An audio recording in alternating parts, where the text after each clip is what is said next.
உறவுகளே, மக்கள் திலகம் புரட்சி தலைவர் அவர்கள் ஏழை எளிய மக்களுக்கு பங்காளியாக, ஒடுக்கப்பட்ட மக்களுக்கு அரவணைப்பாக இருந்தார். ஆனால் அவர் ஆரம்பித்த அதிமுக கட்சி இன்னைக்கு எடப்பாடி தலைமையிலான அதிமுக, பாஜக கூட்டா சேர்ந்து எங்களுடைய முன்னோர்கள் ஒடுக்கப்பட்ட மக்களுக்காக இனாமா கொடுத்த நிலத்தை இன்னைக்கு சுரண்டி வச்சிருக்காங்க. அந்த சுரண்டி வச்சதற்கான ஆதாரத்துக்கான காணொளி தான் இது.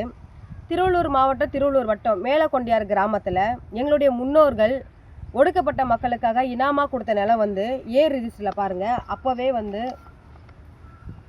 பொன்னேரி அர்ஜுன விடுதின்னு இருக்குது. இது ஆ பதிவேடு. அதுக்கப்புறம் 2016 அடங்கல்லையும் பார்த்தீங்கன்னா பொன்னேரி அர்ஜுன விடுதின்னு இருக்குது. அதன் பிறகு 2017 அர்ஜுன விடுதின்னு தான் இருக்குது. 2018 பார்த்தீங்கன்னா அதிமுக, எடப்பாடி தலைமையிலான அதிமுக, பிஜேபி அந்த கூட்டணியில் இன்றைக்கி ஒடுக்கப்பட்ட மக்களுடைய நிலமான அர்ஜுனி விடுதி இன்றைக்கி தனிநபருக்கு பட்டா மாற்றி கொடுத்துருக்குறாங்க. பட்டா சேஞ்சஸ் ஆகிருக்குது.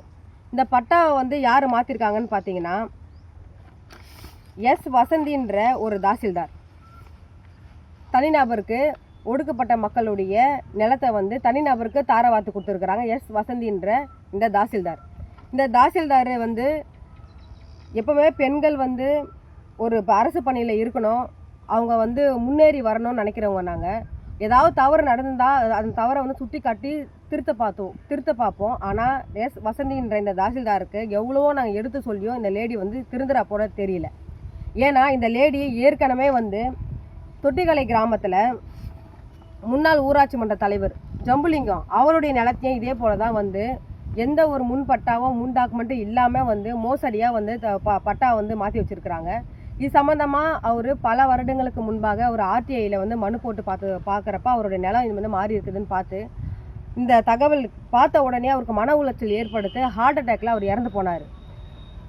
இந்த எஸ் வசந்தியை நம்ம எவ்வளவோ அட்வைஸ் பண்ணியோ அவங்க இந்த இந்த இந்த விவகாரத்தில் எவ்வளோ அட்வைஸ் பண்ணி அவங்க திருந்துறா போகிற தெரியல. எங்களுக்கு இந்த காணொலியை நான் வெளியிட்டு 24 ஹவர்ஸில் இந்த எஸ் வசந்தின்ற இந்த தாசில்தார் எங்கேயாவது தேர்தல் பணியில் தேர்தல் அதிகாரியாக எங்கன்னா பணி புரிஞ்சாங்கன்னா, ஒரு ஊழல் நிறைஞ்ச இந்த தாசில்தார் ஒரு ஒடுக்கப்பட்ட மக்களுடைய நிலத்தை லஞ்ச பணத்தை பெற்றுக்கொண்டு மோசடியாக தனிநபருக்கு பட்டா வழங்கி இந்த ஊழல் நிறைஞ்ச இந்த தாசில்தார் தேர்தல் பணியில் இருந்தாங்கன்னா எப்படி தேர்தல் நேர்மையாக நடக்கும்? உடனடியாக இந்த எஸ் வசந்தின்ற தாசில்தார் எங்கேயாவது தேர்தல் பணியில் தேர்தல் அதிகாரியாக இருந்தாங்கன்னா உடனடியாக திருவள்ளூர் மாவட்ட கலெக்டர் அவங்கள காத்திருப்போர் பட்டியலில் வைக்கணும். அப்படி வைக்கலைன்னா இந்த காணொலி பார்த்து 24 ஹவர்ஸில் அவங்க காத்திருப்போர் பட்டியலில் மாறலைன்னா மாவட்ட தேர்தல் அதிகாரியாக இருக்கக்கூடிய உங்களுடைய வாகனத்தை நீங்கள் எங்கே சென்றாலும் நான் உங்கள் வாகனத்தை மறித்து சாலை முறையில் ஈடுபடுவேன்றதை இந்த காணொலி வாயிலாக நான் தெரிவிச்சுக்கிறேன்.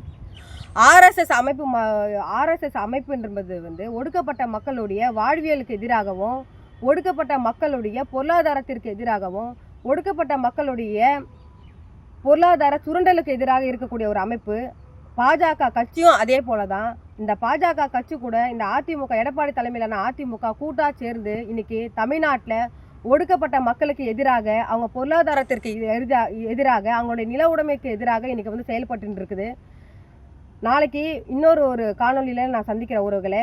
ஆனால் இந்த அநீதி ஒடுக்கப்பட்ட மக்களுக்கு மட்டும் நடக்கலை, வன்னிய சமூக மக்களுக்கும் இந்த அநீதி நடந்திருக்குது. எடப்பாடி பழனிசாமி தலைமையிலான அதிமுக பாஜக கூட்டணி ஆட்சி காலத்தில் நாளைக்கு வன்னிய சமூக மக்களுக்கு எதிராக நடந்த அந்த அநீதி சம்பந்தமான ஆதாரத்தோட நாளைக்கு வேறு ஒரு காணொலியில் சந்திக்கிறேன் உறவுகளே. நன்றி, வணக்கம்.